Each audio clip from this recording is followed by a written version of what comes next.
Assalamualaikum warahmatullahi wabarakatuh. Selamat pagi para pecinta tanaman buah dalam pot atau tabu lampot. Kembali ketemu dengan kami Kebun Zuhdan ya, dari belahan bumi Kabupaten Bekasi teman-teman. Dari klaster Ganda Arum Residen 2 nomor 1 Kampung Rawa Atuk, Desa Cibening, RT 1 RW 6, Kecamatan Setu, Kabupaten Bekasi. Kemarin kita bahas mengenai pangkas dari kelengkeng merah di pot 60 teman-teman, dan kita juga di depan saya ada kelengkeng merah. Minggu lalu buahnya ada 6, kemudian setiap malam hilang sama kelelawar atau codot, saya nggak tahu ya. Jadi tinggal dua teman-teman. Nah kemudian ini sudah wajib dipangkas ya. Jadi saya ceritanya dari bawah dulu aja ya biar enak. Nah ini polybagnya 40 ya teman-teman ya. Polybagnya 40, pembibitannya sambung susu. Jadi sambung susu itu, nah batang bawah ini dari biji teman-teman, dari biji. Kemudian batang atas atau entres itu dari ranting pohon kelengkeng merah yang sudah berbuah. Kemudian dulunya ini biasanya polybagnya 20 atau 25. Kemudian yang batang atas ini entresnya itu biasanya dibelah setengah, kemudian yang batang bawah ini dipotong. Nah dimasukkanlah ke ranting yang dibelah setengah tadi teman, kemudian diikat. Nah ini digantung, jadi ini digantung. Nah kemudian ketika sudah larut, sudah bersatu, baru kemudian di area sini dipotong. Nah kemudian diambil lah. Seperti itu memang proses paling enak teman-teman. Nah itu bisa dilakukan ketika pohon utamanya atau pohon yang menghasilkan entres ini udah rimbun, udah bagus dan pendek. Nah itu enak banget gitu. Dan paling cepat berbuah ya memang teknis. Dari sekian jenis okulasi, sambung susu paling cepat ya, karena batangnya kemungkinan bisa disetting udah besar. Itu di atas ya, ketika digantung di bawah pun sebenarnya juga bisa sih dibanding sambung tempel atau sisip.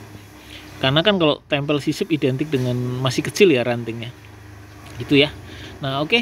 Jadi ini ibaratnya batang utama, dan mohon maaf ya, ini nanti ketika ditanam jangan di sini. Jadi maksimal, maksudnya batang bawah harus sedikit, 1,5 jengkal lah dari permukaan tanah harus ada. Jadi jangan ditimbun di entresnya, umumnya malah nggak bisa berkembang gitu teman-teman. Nah kemudian ini batang utama atau yang lebih dikenal dengan batang primer.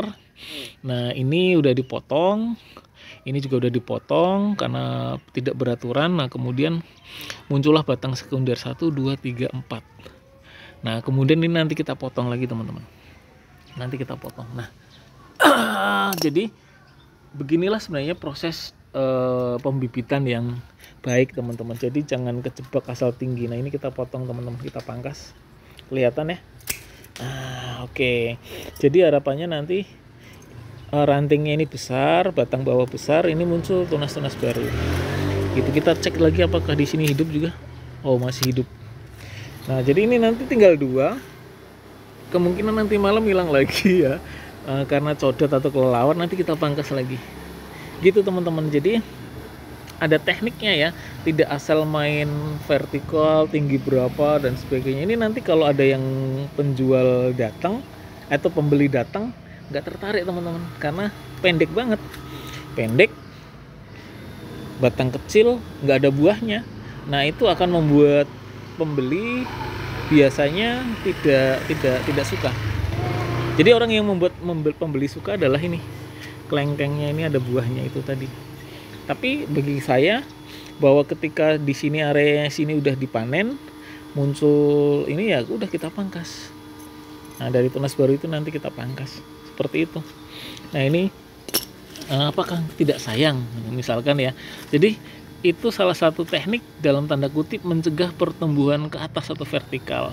Yang pertama. Yang kedua, nutrisi yang harusnya ke tunas baru itu bisa lebih banyak ke batang ya, agar batangnya besar, rantingnya besar, kemudian muncul tunas baru beberapa, misalkan 2, 3, atau 4. Nah biasanya kelengkeng itu akan muncul tunas baru, maksudnya akan muncul bakal bunga dari tunas baru, karena karakter kelengkeng kan dia buahnya dari ujung ranting seperti itu teman-teman. Oke ya, gambarannya seperti itu. Ini hanya sederhana saja ya. Mudah-mudahan teman-teman bisa melakukan dan bisa dipahami. Terima kasih, selamat mencoba.